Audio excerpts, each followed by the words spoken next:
کہ وہ ایک چراغ جو تنہا دکھائی دیتا ہے، وہ ایک چراغ جو تنہا دکھائی دیتا ہے، یہ سب اجالا اسی کا دکھائی دیتا ہے۔ میں اس زمین پر آنکھوں کو چھوڑ آؤں گا جہاں سے گنبد خضرا دکھائی دیتا ہے۔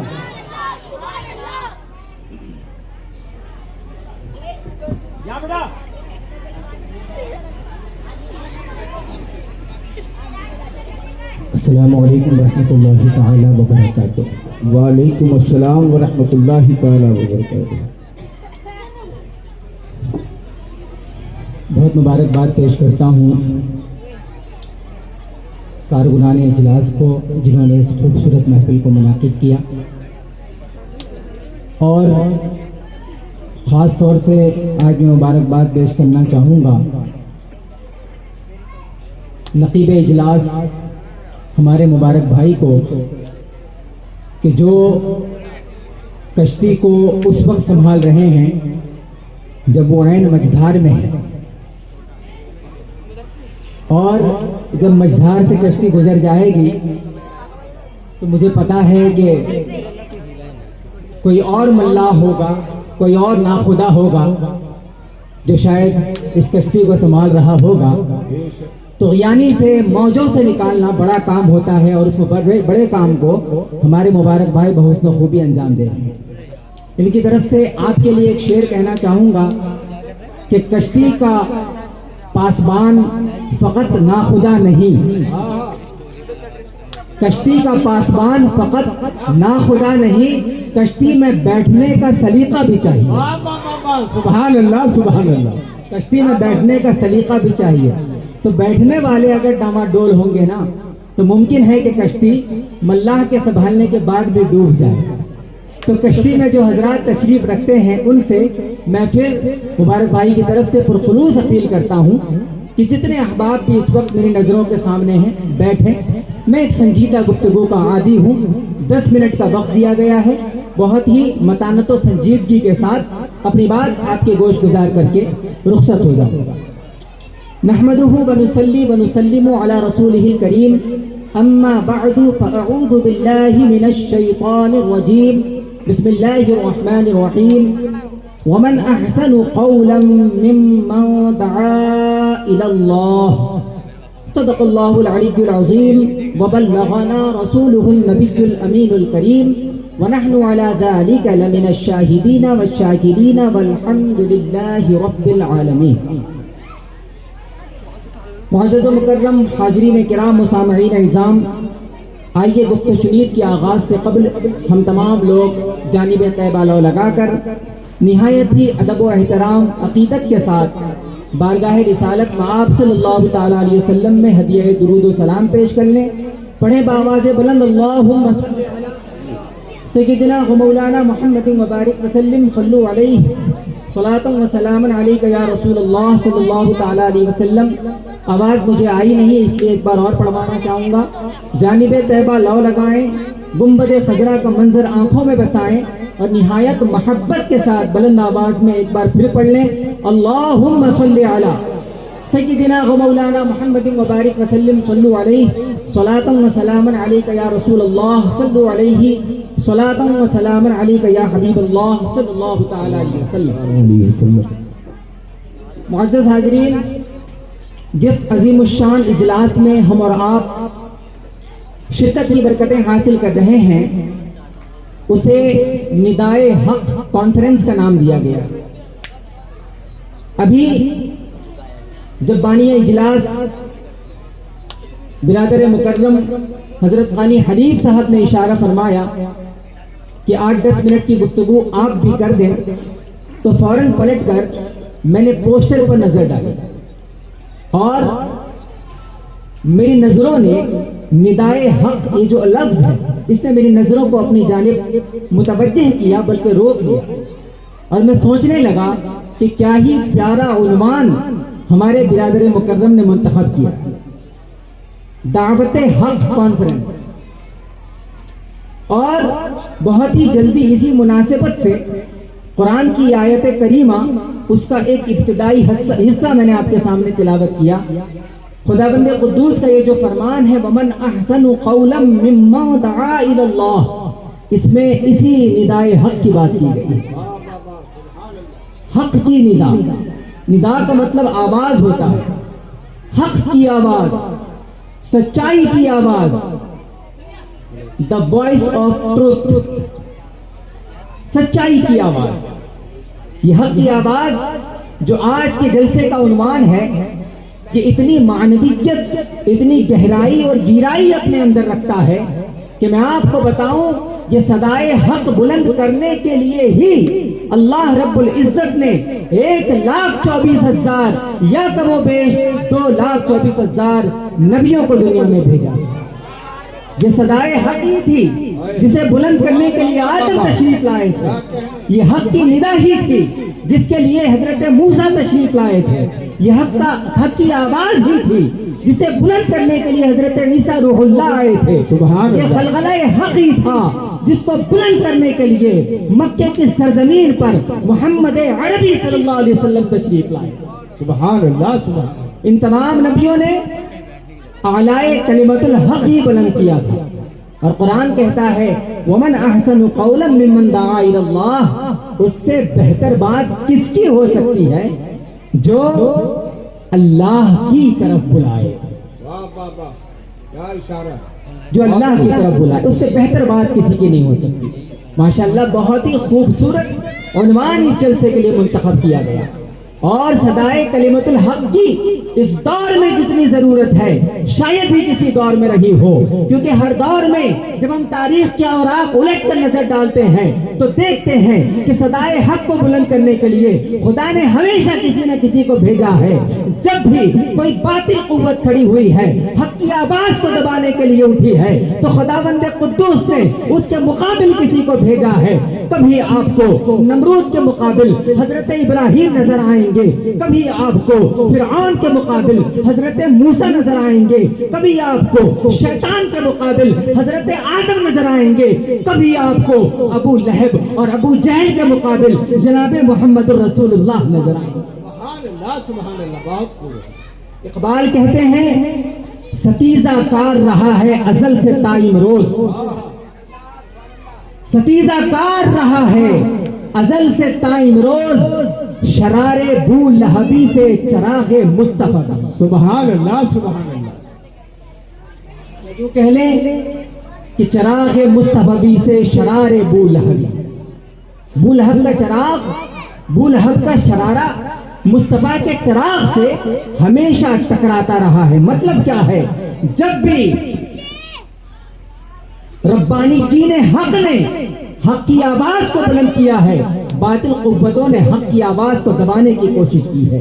لیکن میں کہہ رہا تھا کہ آپ تاریخ کے اوراق الٹ کر دیکھیں، خداوند قدوس نے ہر فرعون کے لیے ایک موسیٰ بھیجا، ہر نمرود کے لیے ایک ابراہیم بھیجا، ہر ظالم کے لیے ایک ایسا شخص بھیجا جو اس کے خلاف کھڑے ہو کر حق کی آواز کو بلند کرنے لگے۔ مگر افسوس کے ساتھ کہنا پڑ رہا ہے کہ میں اس دور میں جی رہا ہوں، آپ اور ہم اس دور میں جی رہے ہیں کہ جہاں مظلوموں پر بم برسائے جا رہے ہیں، مظلوموں پر ظلم و تشدد کا بازار گرم کیا جا رہا ہے، روزانہ لاشوں پہ لاشیں اٹھائی جا رہی ہیں۔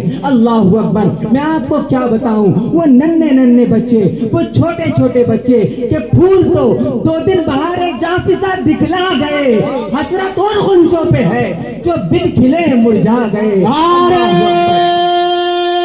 تکبیر، نعرہ رسالت، نعرہ رسالت۔